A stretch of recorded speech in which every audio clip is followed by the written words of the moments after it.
it's so much harder to do those blue notes that it's like it took me probably like 30 minutes to make one bill. Yeah, which is not profitable. Fuck that. Exactly. So like I just kept doing the 96 series. But my ultimate goal was to eventually like streamline the process and get faster at it. And, because when I first started doing the 96 series, like it took me probably 20 minutes per bill. You know what I mean? Until I got it down, and then then I could do, 10,000 in like 6 or 8 hours or something. Damn. So yeah, I knew you could. Once you start doing it, you get better at it and faster, and it speeds up. So the ultimate goal was to get the blue notes faster. Were you always doing this just by yourself? Pretty much, yeah. Nice. Like my wife was there with me. Damn, that's real love right there. Well, I don't know about that. Ex-wife? Yeah. Okay, never mind. Yeah. So, when you're printing this money, you're even able to make these blue strip bills.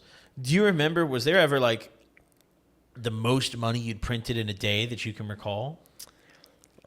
Yeah, I mean, I typically only did like 5,000 a day. Like that was like no matter what, I was doing 5,000 a day. That's usually. A lot of fucking money, dude. Yeah, I mean, yeah.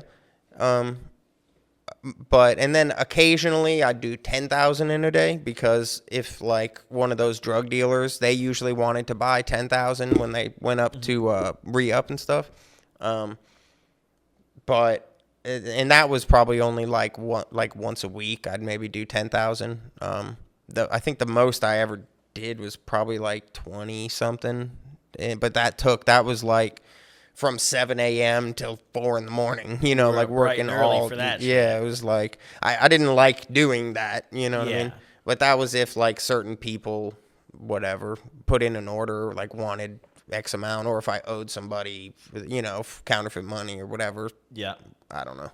So where are you doing this at? Hotels, or I'd like rent a house for a little while. I really didn't like renting a house, because it's just so paranoid that like going home to the same place every day was nerve-wracking. So like I'd rent a house for a little bit, and then like I'd get spooked about something. And then, and like you have to travel a lot breaking these bills. So, we were staying at a hotel so much anyway, because we'd be going on road trips, that it was like, I'd go to Atlanta for a week or two, and then, break all these bills, and then from there come back to Knoxville for, a week or two, and then go to Cleveland, or, just traveling around. So it was like inevitably I was staying at hotels. But, in the 2 years I was like really doing it, I rented a house, a few different houses for short periods of time. How big is the setup that you need for this? Because when I think of making fake money in my head, it's probably very far off, but I almost imagine like a damn conveyor belt, Yeah, see, now that's what I mean. Nowadays technology is so advanced. It's like most people, when they think of counterfeiting like on a movie or something, it's like these big offset printing presses. That's what I'm thinking. Yeah, it's like you don't need that nowadays. Just a good $1,000 inkjet printer is good enough to really to do pretty high resolution. Yeah, that's nuts. Yeah, all in a little hotel room too. Mm-hmm. Yeah, pretty much. So while you're traveling around with this money and going to different places, was there ever any times where you got pulled over with a bunch of fake money? No,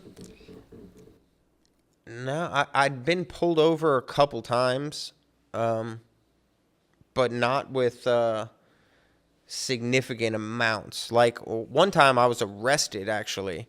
Oh shit. But it wasn't like, I had some like capsules of like vitamins, and they pulled me over and arrested me for it because they said it was like dope or whatever. Oh. But I mean, I knew it wasn't, so I was like, I didn't think I'd even get in trouble, you know what I mean? But like, they took me to jail for it. and seized my money. I think I had like $800 on me, and they took that as like drug money or whatever. And then, but I knew the case was going to get dropped because like it wasn't real drugs. But I did remember like, oh shit, I had a couple counterfeit bills in that money, and like it came back. Like my lawyer basically came to me and was like, oh, there's a revision on your police report, and it says like, oh, they found, like I think like $100 of that money was counterfeit when they deposited in their like seized whatever the police's seized funds account or whatever. So yeah, some of that was counterfeit, but they didn't even charge me with it. Like I don't know. But just destroyed it. Yeah, something. And then like when the lab report came back that the stuff wasn't drugs, like they dropped the charges. So, but yeah, that was the only close call I'd say. That probably had you shitting bricks. That's yeah, I gotta be mean, scary. I was nervous because like, yeah, I had like in the back, I had like a suitcase with like cans of lacquer and all these like everything. Like, but if you didn't, know that I was counterfeiting, like you would just think it was like a weird box of art supplies or something. You know what I mean? So, yeah.